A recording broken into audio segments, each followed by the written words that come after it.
అభిలాష్ ఎందుకు నాకు కొండలకి వెళ్ళి అలా చూస్తాను?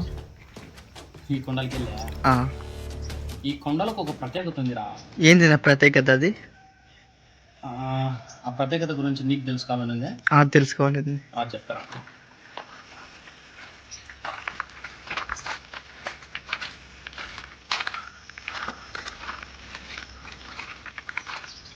ఇక్కడ కనిపిస్తున్న కొండల పేరు నల్లమల్ల కొండలు అంటారు. నిజమే కదా? నిజమేనా? ఈ కొండల్లో ఏ జాతి నివసిస్తుంది ఎక్కువగా? చెంచుల జాతి. చెంచుల జాతి నివసిస్తారు. చెంచులు ఏం చేసేవారంటే వేట నిమిత్తం అడవిలోకి బాణాలు తీసుకొని వెళ్ళేవారు. కానీ వాళ్ళకు ఒక జాతి కనపడింది.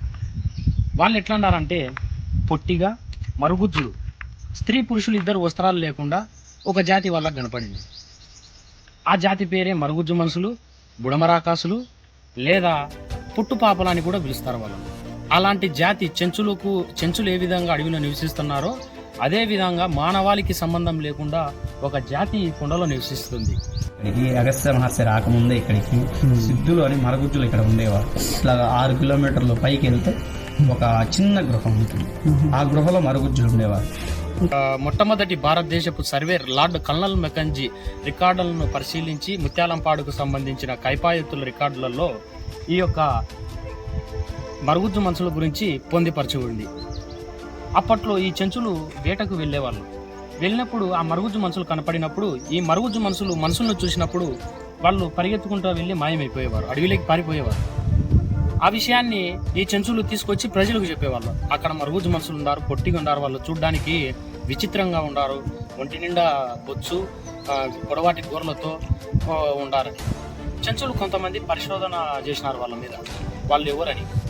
చేసినప్పుడు వాళ్ళ ఆహార శైలి కూడా గమనించినారు. కందమూలాలు, మాంసం, తేనె ఇలాంటివే వాళ్ళు తీసుకునే ఆహారం. ఈ నల్లమల్ల కొండల్లో గిద్దలూరుకు 40 కిలోమీటర్ల దూరంలో సిద్ధుల కోన అని ఒకటి ఉంది. అవధూత కాశిరెడ్డి నాయన గారు ఆ సిద్ధుల కోనకు చేరి వారి భక్తులకు ఈ యొక్క మరుగుజ్జు మనుషుల యొక్క సమాధులను కూడా తవ్వి తీసి వాళ్ళ అవశేషాలను భక్తులు అందరికీ చూపించడం కూడా జరిగింది.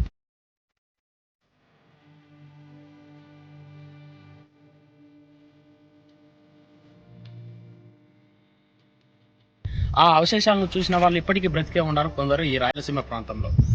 అదేవిధంగా శ్రీశైలానికి నల్లమల్ల కొండలకు మధ్య అనుసంధించి ఒక గజ్జల కొండ అని ఒక ప్రాంతం ఉంది. పూర్వం చెంచుల పురాణ కథల్లో కూడా ఈ యొక్క మరుగుజ్జు మనుషుల యొక్క కథల్లో కూడా వీరి గురించి ప్రస్తావించబడింది. గజ్జల కొండ అనే ఒక ప్రాంతాన్ని ఒక రాక్షసి రాజ్యాన్ని పరిపాలన చేస్తుండేదన్నమాట. ఆ కొండను బేస్ చేసుకొని ఆ కొండకు సైన్యాధ్యక్షులుగా ఈ మరుగుజ్జు మనుషులు, ఈ యొక్క బుడమ రాకాసులు అనే వాళ్ళు ఈ కొండ చుట్టూ కావలి కాసేవాళ్ళు. వాళ్ళు చూడడానికి హాస్యంగా విచిత్రంగా కనపడేవాళ్ళు అని ఆ యొక్క పురాణ కథల్లో, ఈ చెంచుల కథల్లో కూడా, వారి జానపద కథల్లో ఈ యొక్క మరుగుజ్జు మనుషుల గురించి సంబంధించినది ఈ యొక్క చెంచులు చెప్పుకుంటూ ఉంటారు. అదేవిధంగా 1780 గ్రామ కైపాయతుల ప్రకారం చాగలమరి మండలం ముత్యాలంపాడుకు సంబంధించినటువంటి ఒక ఆస్థానధీశుడు ఈ యొక్క మరుగుజ్జు మనుషులను చూడాలని చెప్పేసి ఆయనకు కుతూహలం కలిగి చెంచులకు చెప్తాడు, వాళ్ళని పిలుచుకోరండి, లేకపోతే బంధించి తీసుకురండి, వాళ్ళని చూడాలనిపిస్తుంది నాకు అని చెప్పేసి చెంచులను కోరడం జరిగింది. అయితే చెంచులు ఒక వారం రోజులు అడవిలో గాలించి వారిని ఏదో విధంగా పట్టుకొని వారిని బంధించి తీసుకొస్తారు. మార్గమధ్యంలో ఇద్దరిని తీసుకురావడంలో ఒకరు మార్గమధ్యంలో చనిపోతారనమాట. ఆ రికార్డులలో ఉందన్నమాట వాళ్ళు చనిపోయినది కూడా. ఆ యొక్క మిగిలిన ఒక్క వ్యక్తిని తీసుకొచ్చి రాజముదర పెడతారు. ఆ స్థానంలో చుట్టుపక్కల ప్రజలు చూడడానికి విచిత్రంగా ఏదో ఒక జీవి ఉంది అని చూడడానికి వచ్చి చూసినారు కూడా. అప్పట్లో బ్రిటిషర్స్ ఉండేవారు, వారు కూడా ఈ యొక్క జీవి అంటే మానవ జాతికి సంబంధించిన జీవా లేకపోతే ఇది ఏదైనా జీవి అని చెప్పేసి దాని మీద పరిశోధనలు కూడా చేసి మళ్ళీ తిరిగి దాన్ని అడవిల ప్రాంతంలో వదిలేయడం కూడా జరిగింది. ఆ బేస్ మాత్రమే మరుగుజ్జు మనుషులు ఇప్పటికీ కొండలో ఉండారని చెప్పడానికి అదొక ఆధారంగా మనం బేస్ చేసుకొని చెప్తున్నాం. కానీ అలాంటి జాతి ఈ కొండలో ఉందా లేదా అనేది మాత్రం ఇంతవరకు మిస్టీరియస్గానే ఉంది. చాలామంది పెద్దలు ఏమంటారంటే వాళ్ళు ఉండారు, నివాసం ఉండారు, వాళ్ళనే మునులు, సిద్ధులు అని కూడా పిలుస్తారు వాళ్ళను అని అంటున్నారు. రకరకాలుగా ఈ కొండలో ఏదో తెలియని ఒక జాతి నివాసం ఉందని చెప్పేసి కథలుగా చెప్తాను.